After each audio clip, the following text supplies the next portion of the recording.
The scenes you're watching were filmed on a weekday afternoon in March 2009 in Lancaster and Manheim Township, Pennsylvania.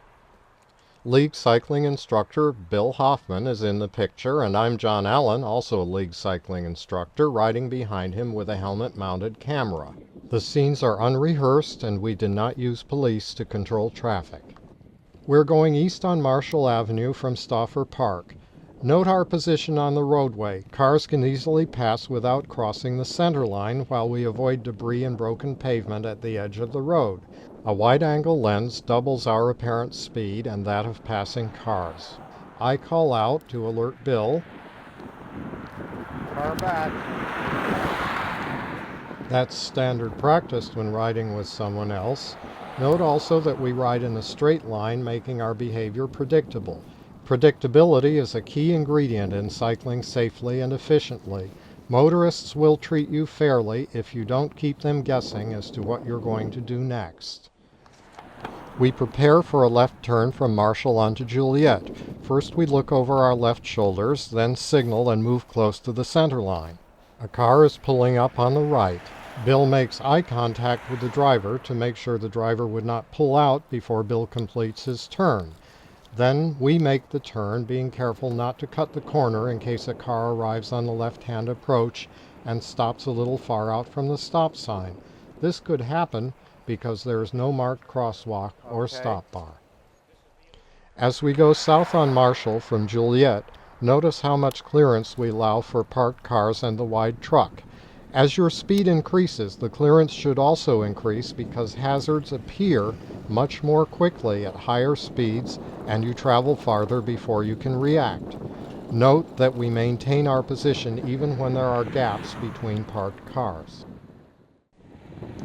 Bill rises slightly off the saddle when crossing what's left of a railroad track, saving his rear end and reducing stress on the bike.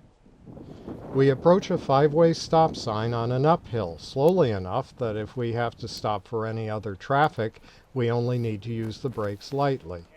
Yet we keep both feet on the pedals so we don't have to overcome inertia in restarting.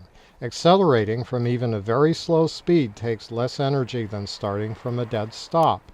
You have only so much energy within you before it has to be replenished by rest, food, or both. We're southbound on Reservoir Street, a typical Lancaster residential street. We ride at least a car door's width from parked cars just in case a car door opens suddenly. See what we mean?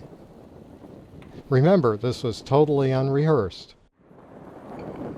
Now we're going west on New Holland Avenue, a busier street than Reservoir. We don't change our road position. We're about half a block east of the signal at Franklin Street, where we're going to turn left. As there was no overtaking traffic, Bill didn't bother with a hand signal after looking back. No one was there to see it except me, and I could see him turn his head. We move into a lane position for the left turn early and stop over the loop detector wire, which Bill points to. Otherwise, without a car present to trip the detector, we wouldn't get the green arrow for the left turn. These work sometimes. We did get the arrow, and we made our turn, making it wide enough so as not to encroach on the left turn lane on Franklin to our left.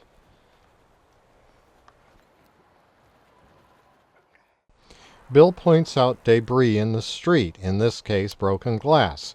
In group riding, cyclists point out to their companions objects in the roadway that could cause flat tires or other problems. You don't need to do this for motorists. They rarely get flat tires.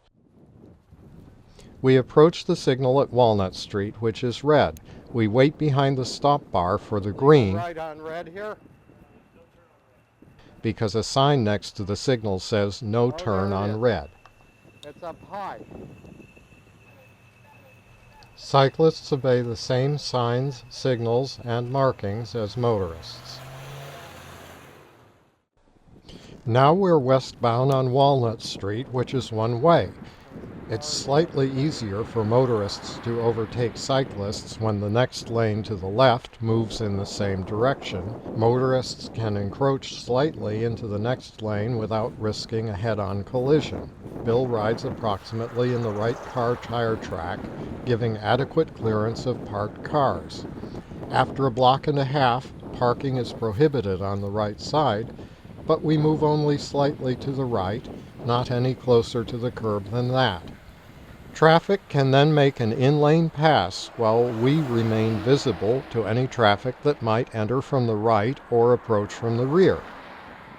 We move left to avoid the right turn-only lane at the signal at Plum Street. There is no arrow on the pavement, only a sign that says right lane must turn right to tell us not to use that lane. If we did, we'd be up on the island on the far side of the intersection. After Plum Street, there is a slip ramp where you can see the flatbed truck, which is required to yield by a yield sign. The truck driver is yielding as required. Thank you. Car back. We move slightly to the right on New Holland Avenue to allow a car to pass before looking, signaling, and moving into position to turn left at the light onto Plum Street.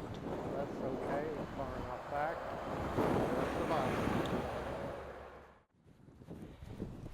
Going north on Plum Street, we see a double-parked car, so we look back and move left to pass the car, allowing plenty of room in case a door opens.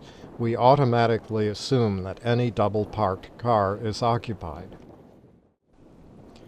Continuing north on Plum Street, we move slightly right to avoid unevenness due to an excavation in the street.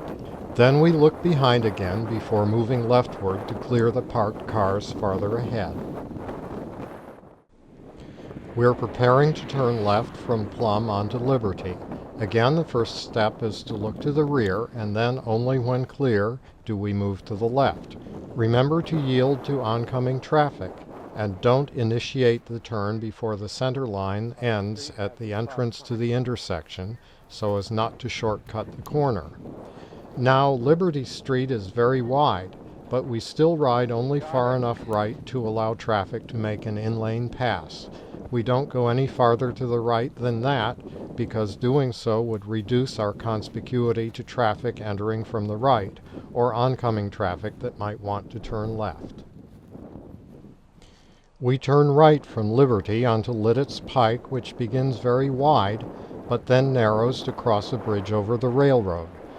Notice how narrow the lanes are, so we control the right lane to force faster traffic to change lanes to pass. This is completely legal and is the only safe way to share such a narrow lane. All of the overtaking motorists change lanes, and nobody honks or yells at us.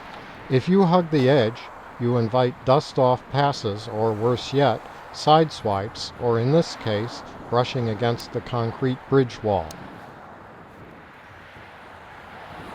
As we descend the bridge, our speed increases, but we have to slow in order to turn right at the signal onto Marshall Avenue.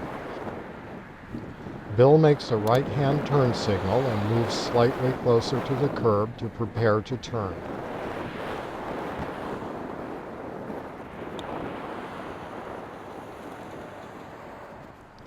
We prepare a left turn across Marshall Avenue and return to our starting point at Stauffer Park.